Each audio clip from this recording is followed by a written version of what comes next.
Take a good look at your career choices. As secretary, you need to be the best you can be. The bosses got to give the orders to women who were there to wait on them. Get the coffee, pick up the dry cleaning. There was nowhere to go. Nowhere to turn. Nothing ever changed. This isn't right. There's something you can do about it. Everything exploded. This untapped group of women whose voice was not being heard. We decided to call it 9 to 5. The movie was married to a movement. I'm not just a secretary. I'm a secretary. 9 to 5, the story of a movement. Now only on Independent Lens.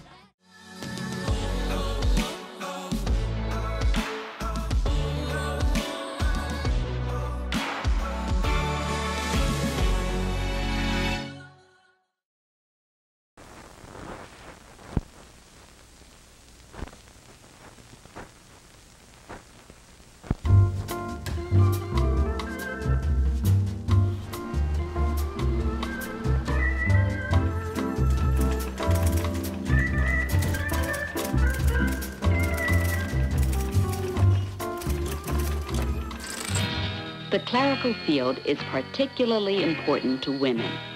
Women hold 70% of the jobs. Take a good look at your career choices.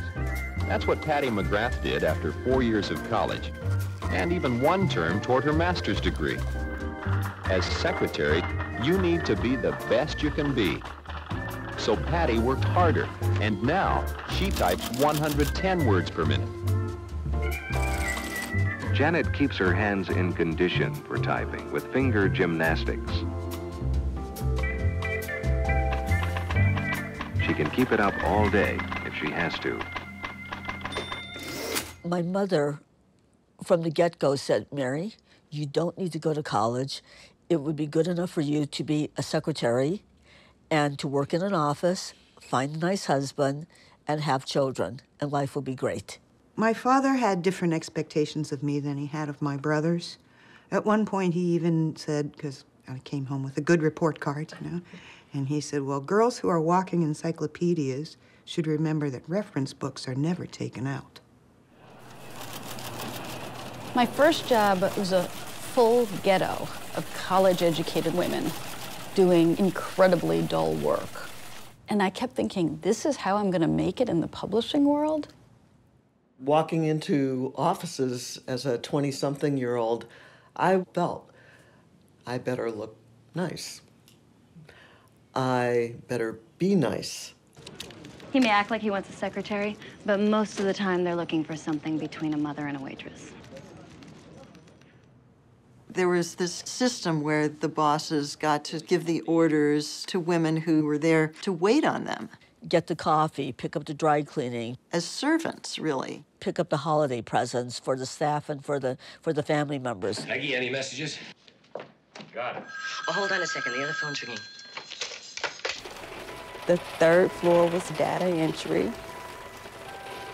There were no white people. The 2nd floor was for professionals, and I saw no black people. He told me, you've been terminated. Just nobody ever asked me anything. I never got a chance to explain the story, nothing. It was perfectly legal to fire somebody for being pregnant, for going off on maternity leave. And I was interviewed by this man, and he made it perfectly clear what I would need to do in order to get the job. My boss touched my breasts. He rubbed up against me, nice legs. I mean, just the gamut. Most secretary jobs are dead-end jobs. You better like your life as an office worker, because whatever you were doing was what you were going to be doing 20 years from then. And you got to wear pantyhose every day.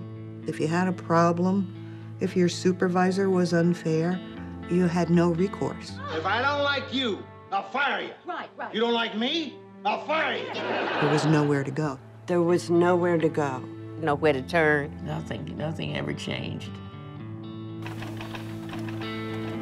You see a lifetime of this in front of you, and you decide you're going to do something about it. Tomorrow is Women's Strike Day, the day that women are being asked to stop typing, stop selling, stop cleaning house, stop doing dishes, and start demanding equal rights with men.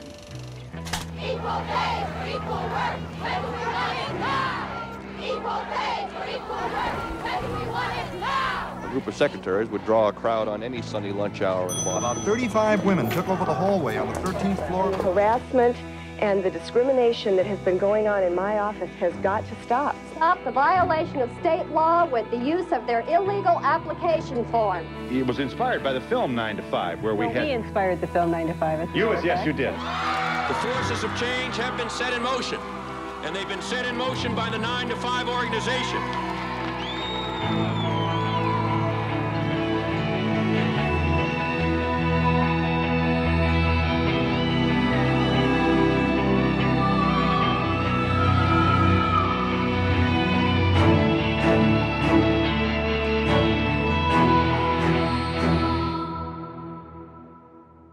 People don't ask me that much about 9 to 5.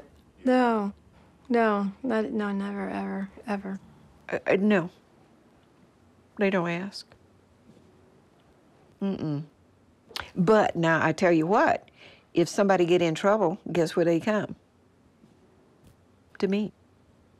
And they know that I'm gonna fight for them. They know that.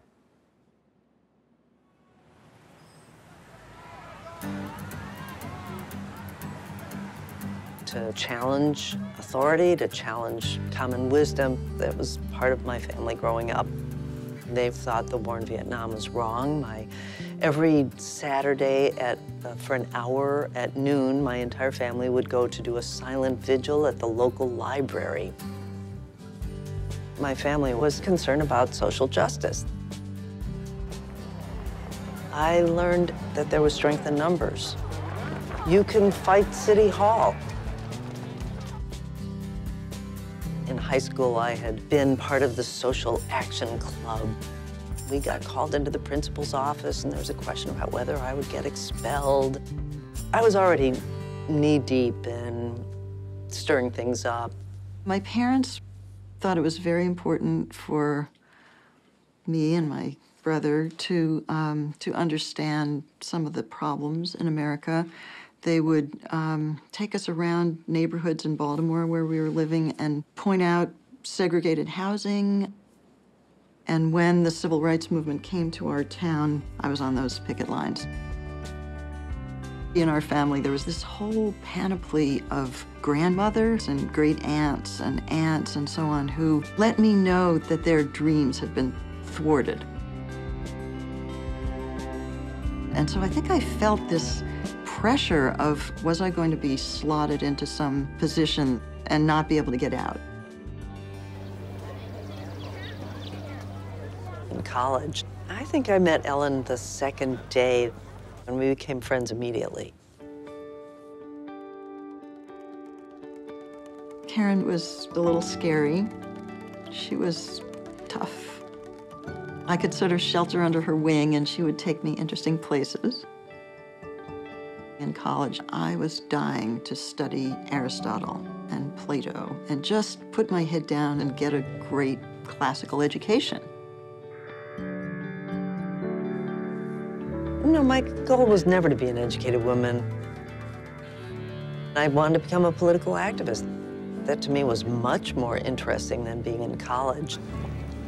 I dropped out of college. I moved to Boston. I started organizing for the anti-war movement. I got a job as a clerical worker, because that's what women did. Karen was working at Harvard. I was an experienced clerk typist, so I quickly got a job there too. One day, my boss came to me in my office and said, "I'd like you to remove the calendar from my wall." And then he went back to his office. And then I retraced his steps and went to the wall in his office and removed the calendar. I thought, what is that? Why can't he do that himself? It was noon. There was nobody else in the office except for me. A student comes in and looks me dead in the eye and says, "Isn't anybody here? Can't you see me? I'm right in front of your eyes. I'm here." What is going on here? We keep this place running, and yet we don't get recognized, we don't get enough money, and we want something different. We started organizing the Harvard Office Workers Group. These were 10 kind of average folks. We talked about our backgrounds and what we were experiencing on the job. Really, the truth is, you get any 10 women together and you start talking, and that's enough. We decided to call it 9 to 5. It was an identity that was neutral. And you didn't have to have any other assumptions except, oh yeah, I work 9 to 5. And I remember the very first issue of the newsletter. It starts every morning. You know, it doesn't say, "Working Women of the World Unite." It says, "I'm gonna open the door to you. Let's sit down over a cup of coffee and share a little bit."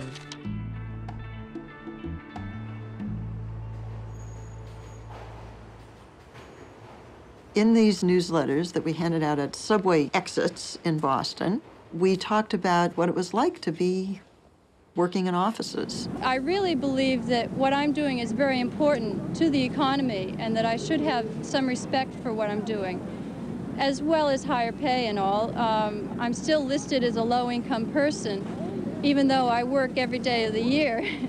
Do you work for a living? Yes, I do. Do you feel chained to your typewriter?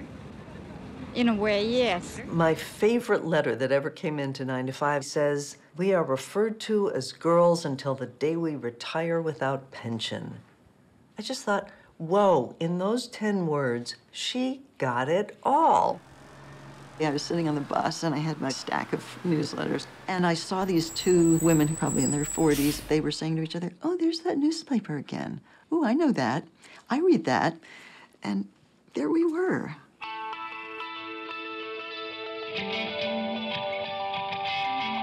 This untapped group of women whose voice was not being heard in the women's movement, in the labor movement, and in the business world. People were ready to do something. We decided that we were going to go for the big bucks, and we asked for a meeting with the director of personnel. And we had demands. We rehearsed for weeks, and he met with us. This didn't happen, and I think he had never been in such a meeting. The big revelation was that his hands were trembling. We were terrified, but he was too. And then what happened? Nothing. Absolutely nothing. Yes, he waited us out, and we didn't get anywhere. You know, we didn't have a follow-up plan. I think at that point was when we realized I needed to go to the Midwest Academy to find out, then what do you do? The Midwest Academy was a training school for organizers. We all chipped in to help send her to the session over that summer. Heather Booth was the director. She was a new phenomenon for me. She expected to be standing up in front of a group and talking, and she expected all the rest of us to do that. I had proudly brought a stack of the newsletters that we had distributed, and she flipped through them a little bit, and she said, "Okay, so what have you been doing?" I thought, what are you talking about? Here's this amazing thing we did. We handed out these newsletters. But for her, that wasn't enough. What are we actually going to do? They sort of broke down organizing into simple steps.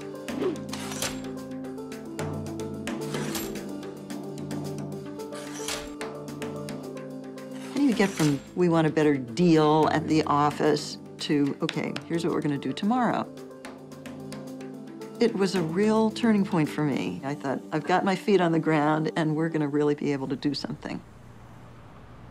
We got an office in the YWCA, and it was this tiny, packed thing where we had several desks all squeezed into a teensy little office.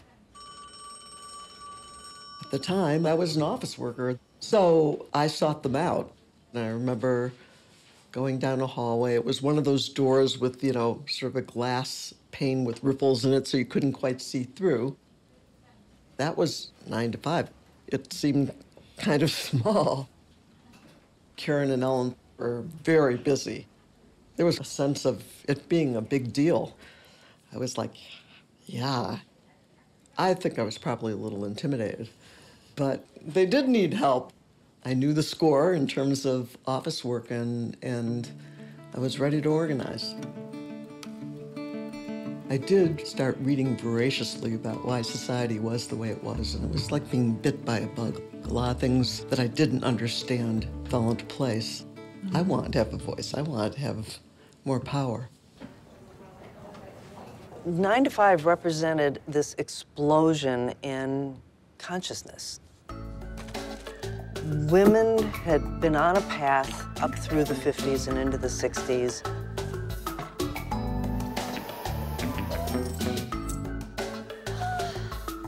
There were many times she was glad that her college training had prepared her so well for home life. If you could do one thing for me. What? Try to do something about your coffee. Every woman needs to be herself at times. Your answer? Baking. I am the first one to agree that women should have all the rights they want, as long as they stay in their place. By the late 60s and early 70s, all the expectations changed. Women entered the workforce, new technology, the pill, you know, all of these different things were beginning to change women's roles in their families in relationship to men.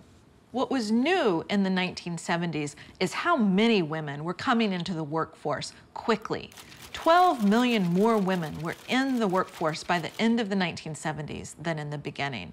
That's a huge influx of women. And at the same time, there's women in the streets demanding their rights.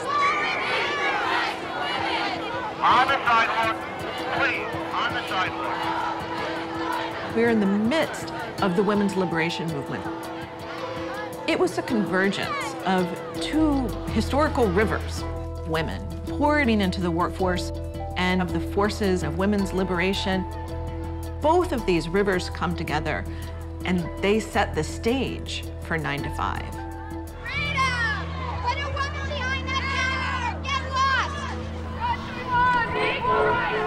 There was all this new stuff in the air. There was this understanding that we had gotten that it applied to the office. I've had several job interviews where people have told me that if I were a man, I could have the job. There's a lot of women that are really doing men's work, and I really do believe that they should have the equal rights and the equal pay that a man does receive. When we walked in with 9 to 5 to say, you know what, this isn't right. There's something you can do about it. Everything exploded. We called our first public meeting in downtown Boston. If we don't fight for dignity and respect on the job, who's gonna fight for us? 150 women showed up. I was very nervous. I thought, oh my gosh, what are you gonna do with all these women? So we started committees. We're giving new people an opportunity to take more responsibility and have an impact. We were shocked to discover that, in fact, we were the largest sector of the workforce. The typical worker at that time was thought to be a man in a hard hat. Well, actually, there were more women office workers than there were construction workers, manufacturing workers. There were 20 million women office workers, and we didn't exist. So we would go out in front of a workplace in the morning as women are going into work with a survey about what's your job like? And if you tell us, we're going to tell the whole city. I loved surveying. Amazing how many office workers returned surveys. Women wanted to be heard.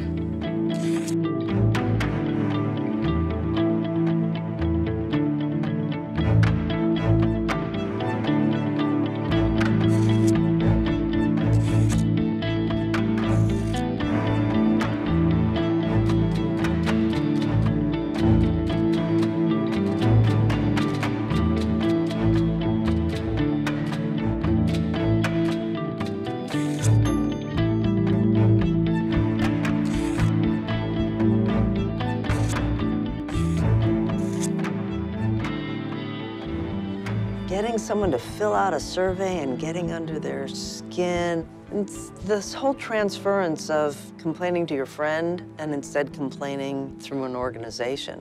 Everybody's got a beef, but how do you channel it in a way that could ever have power?